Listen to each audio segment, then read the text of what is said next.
Information store Assamese YouTube চেনেলৰ অন্য এটা ভিডিঅ'ৰ মাজলৈ আপোনালোক সকলোকে স্বাগতম জনাইছোঁ। আজি এই ভিডিঅ'টোৰ জৰিয়তে আপোনালোকক ফ্লিপকাৰ্ট ছুপাৰ কইনছেৰে কেনেদৰে ৰিচাৰ্জ কৰিব পাৰি ষ্টেপ বাই ষ্টেপ জনাম। আৰু যিসকলে ফ্লিপকাৰ্ট ছুপাৰ কইনছ কেনেদৰে ইউজ কৰিব পাৰি জানে তেখেতসকলে ভিডিঅ'টো স্কিপ কৰিব পাৰে, আৰু যিসকলে নাজানে তেখেতসকলে ভিডিঅ'টো সম্পূৰ্ণৰূপে স্কিপ নকৰাকৈ একদম শেষলৈকে চাওক, আৰু চেনেলটোত নতুনসকলে ছাবস্ক্ৰাইব কৰি দিব, লগতে কাষত থকা নটিফিকেশ্যন বেলটো বজাই দিবলৈ নাপাহৰিব। প্ৰথমতে আপুনি আপোনাৰ মোবাইলত থকা ফ্লিপকাৰ্ট এপটো অপেন কৰিব লাগিব, আৰু ইয়াৰ তলত একাউণ্টত ক্লিক কৰিব লাগিব।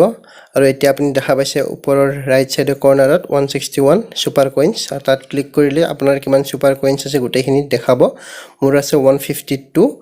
আৰু এতিয়া এই ছুপাৰ কইনছেৰে ৰিচাৰ্জ কৰিবলৈ হ'লে আপোনাক এটা এপৰ দৰকাৰ, সেইবাবে আপুনি প্লে ষ্ট'ৰত ক্লিক কৰক, আৰু প্লে ষ্ট'ৰত গৈ আপোনালোকে চাৰ্চ কৰক মবিকুইক বুলি আপোনালোকে চাৰ্চ কৰি দিয়ক।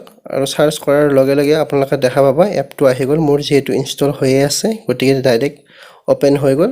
আপোনালোকৰ ইনষ্টল হওঁতে কিছু সময় লাগিব, আপোনালোকে ৰৈ দিব। অপেন হোৱাৰ পিছত আপোনালোকে প্ৰথম অপশ্যন মোবাইল বুলি আছে তাত ক্লিক কৰক। তাত ক্লিক কৰাৰ লগে লগে আপোনাক মোবাইল নম্বৰ এণ্টাৰ কৰিব দিছে, আৰু আপোনাৰ এণ্টাৰ কৰাৰ লগে লগে আপোনাৰ ৰিচাৰ্জ প্লেনবিলাক আহি গৈছে। আপুনি যিটো ৰিচাৰ্জ প্লেন কৰে সেইটো চিলেক্ট কৰক। চিলেক্ট কৰাৰ লগে লগে আপোনাক ইয়াত এপ্লাই কুপন বুলি আহিছে, এপ্লাই কুপনত ক্লিক কৰক। আৰু ইয়াত দেখা পাইছে ফ্লিপকাৰ্ট ছুপাৰ কইনছ, আৰু মোৰ ছুপাৰ কইনছ কেইটাৰ মূল্য হৈছে 38, গতিকে ইয়াত এপ্লাই কৰি দিওঁ। আৰু এপ্লাই কৰাৰ লগে লগে ইয়াত 179 মই ৰিচাৰ্জ কৰিছিলোঁ, 38 মাইনাছ হৈ গ'ল, মই পে' কৰিব লাগিব 141।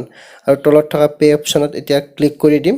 পে' অপশ্যনত ক্লিক কৰাৰ লগে লগে অলপ সময় ৰখিব লাগিব, নেটটো শ্ল' আছে। আৰু লগে লগে মোৰ বেংক একাউণ্ট দেখাই দিছে, আৰু বেংক একাউণ্ট চিলেক্ট কৰি তলৰ পে' অপশ্যনত ক্লিক কৰিব লাগিব। আৰু এতিয়া প্লে অপশ্যনত মই ক্লিক কৰি দিলোঁ। কিছু সময় ৱেইট কৰিব লাগিব, OTP আহিব, আৰু মোৰ OTP আহি গ'ল।